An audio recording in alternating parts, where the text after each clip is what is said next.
hope that helps, Sandy. Wow, that's perfect. That's perfect, Jason. Come on. This guy's good. It's that's what it is. And well done, Jason. That's I don't know if I could even hear that any better from any other source. Thank you, sir. But that's the truth. You have to find out what's inside you first. If you're not happy with who you are, there's no way you can be happy in anything. Absolutely. In anything that you're doing. So you have to kind of put those parameters out. Now, I want to finish the little story here when you were talking about, you were saying something this morning about you were petrified about doing this show. I want to know more about that. Oh, man. It's one of those things that being on the radio, let alone being in front of, hopefully one day we'll get to millions and millions of viewers. Absolutely. There's no doubt about that. I was scared.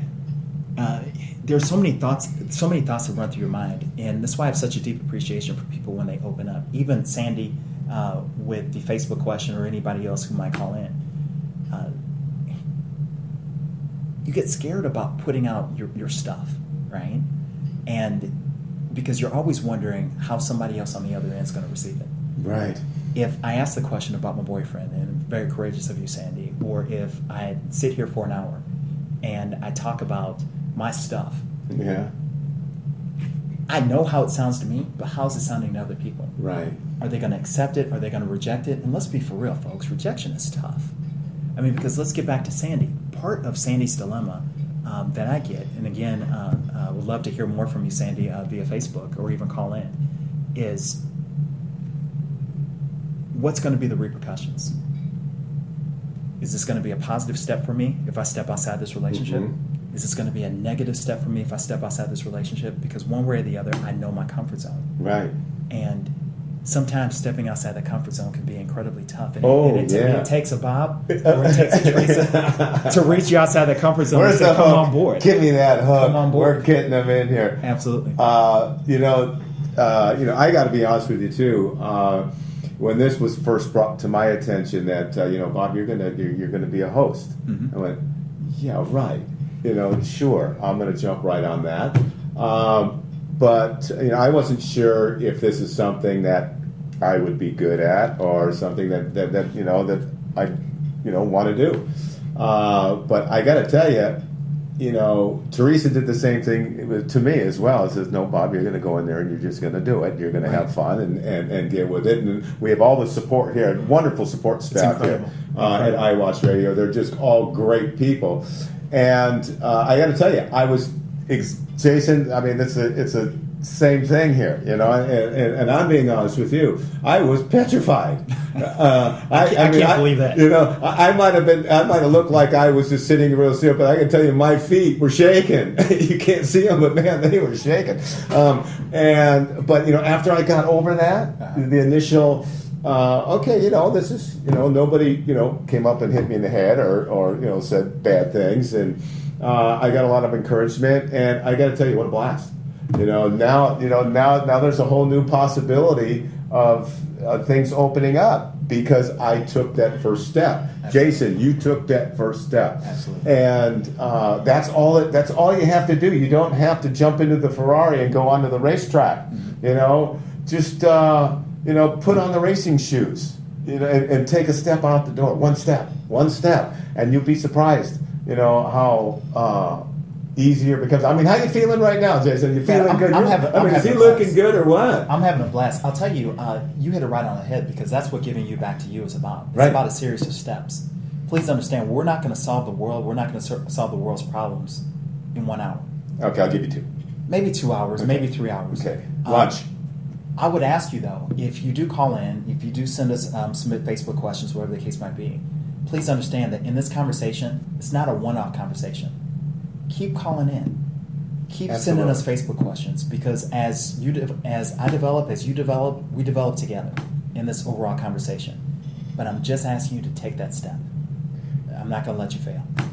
Jason, that brings a good point up. Now, I know there's a lot of people out there watching this, and they're getting really interested in this. And I know it's a brave step. And Sandy, thank you very much for taking the initiative to break the ice on that. Absolutely. But Jason, where can they go, to contact you? Do you have a website set up? Do you work with Facebook? How would somebody watching this show get a hold of you other than this show? Great point. A couple things. I'm working with. I can't talk to you enough and tell you enough about how wonderful iWatch is. Please understand, folks, they have not paid me to do this. I'm just going to tell you the resources that they have here is incredible. Absolutely. I'm actually meeting with a gentleman by the name of Sam, I think. Sam is awesome. Sam's the man. I'll be meeting with him this week. We're going to be setting up our Facebook fan page for Giving You Back to You. Also going to be doing a website so that you have instant contact with me. You can also Facebook me. It's Jason Greer, my name, obviously, and you can find me on Facebook. Send me a friend request, inbox me, whatever the case might be. If you have some show ideas, send them in. If you have some questions, send them in. Your life is my purpose, and I'm here to help you. And if you want to be on the show, absolutely. I mean, this is an open an open format here. We'd love to have you on the show. Come on, be a part of this whole thing. Take that step. But the first step is communication. Get a hold of Jason. Get to his Facebook. And I do believe you put a questionnaire out. Did you put a question? I did. Tell us a little bit about that. With the questionnaire, see, something that I've learned in life is if you sit back and you just talk all day long to people, guess what happens? They tune out. Mm-hmm. So I wanted to hear directly from my Facebook friends and my associates. What are some issues that they might have regarding relationships? What are some things that have come up in their life that they would like to talk about, so that we get some fresh show topics, so that every single week we're doing something new, we're doing something inventive, we're doing something that's actually speaking, not just from my perspective, but from your perspective, the things that matter the most to you. See, Jason, I think that's the most important. Is what. I'm really not sure what that is. Hello, doctor. Sorry about that. I thought that was off. My apologies. First show for today. Doctor called. Excuse me. He'll be back in just a few minutes. He's got to take care of something. But this is about you out there, and that's giving you back to you. Right. Let Jason do that. Let Jason do that for you. He's very good at it.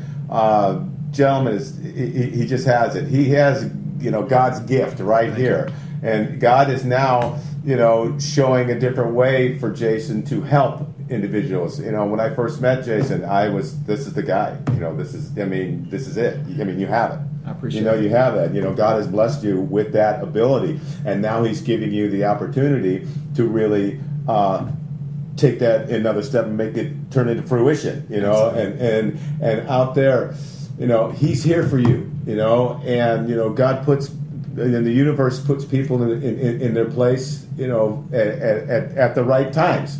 And He has a very good understanding of that, and that's what He's going to help you do. Because now, we've all been kind of fractured a little bit here with the society that we're in, and the demographics going on. But again, I say it's a wonderful thing. There is no doom and gloom thing here. This is a new awakening. This is a new birth. This is a new exciting time. It's kind of like going. I'm babbling again here, Jason. Please forgive me. I get babbling. I'm going to probably get yelled at here later, but it's kind of like when we had the Model T and the horse. When you had the horse. And all of a sudden, no, we're going to bring in this thing that uses gas and stinks and all kinds of stuff. People go, no, that's not going to work. They didn't, because they didn't understand it. Mm-hmm. They walked away from it instead of embracing it. So they thought, that's the end of the world. Okay, this is all going to be all bad. But look what it did. Absolutely. So let Jason do that for you. Let's just have some fun. Fun is it. That's just the bottom line. I was talking on my show, not to, cross over here. Actually, let's talk a little bit. I had some very interesting people, come in last week. I had a psychic, and actually, tomorrow my show is on from 3 to 4.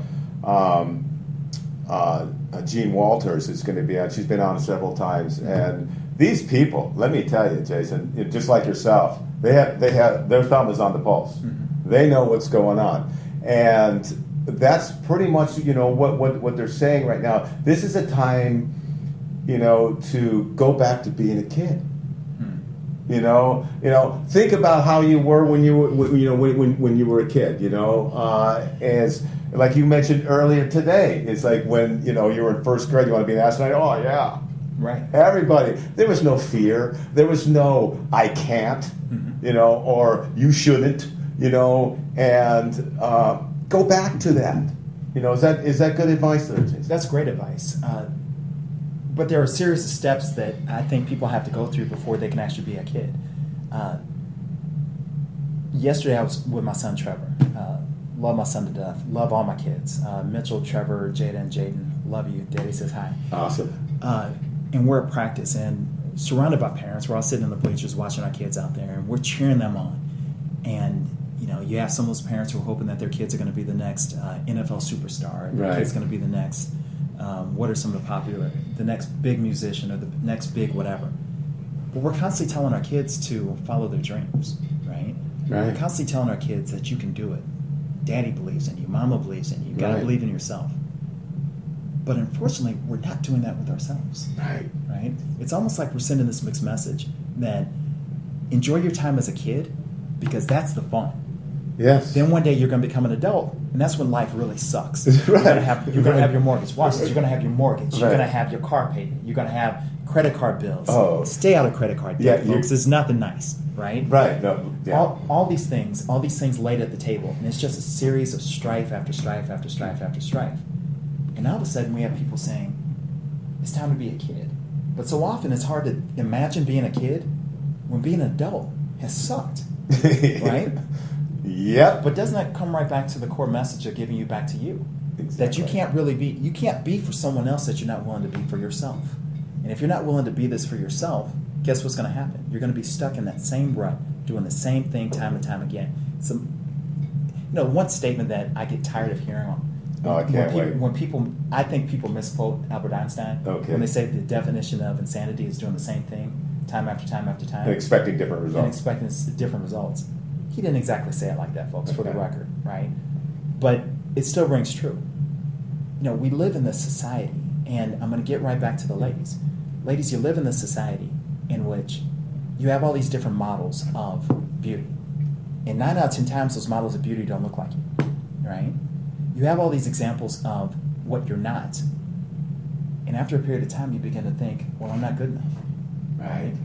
And you see these ladies who are literally living a life in which they really feel like they're not good enough to the point where some people might call them quote-unquote desperate, right? Or they get with a man, and I'm going to say this as a married man, being married for 6 years. I'm thinking that when I proposed to my wife and she went to all her friends and said, hey, guess what, we're getting married. He proposed to me. We're excited. We're going to get married in the next 8 or 9 months. I think for the most part, her lady friends congratulated her. They hugged. They jumped up and down. And they said, hey, this is great. The wedding's going to be the best day of your life. Right. You know what happened on the other end for me? My friends were like, man, why in the hell did you do that? Okay. Facebook question. From Yolanda. Hey, Yolanda. My man has been hurting me physically. I love him, and he used to not be like this. And I feel like he tricked me into not seeing who he really was in the beginning. Sometimes I think that I caused it, and he says it's my fault because I make him mad. What advice can you give me? Oh, boy. First, I want to say, Yolanda, thank you for sending us that question. You're in a tough spot. You're in a tough spot for many reasons. One, the easy answer would be for me to say, get out. But it's not that simple. I don't know how long that you've actually been with your man, but I'm going to say this. He's definitely not a real man if he's hurting you. Having said that, Yolanda, you need to get help. You need to get help. Perhaps that help is in the form of some police intervention. Perhaps that help is in the form of therapy.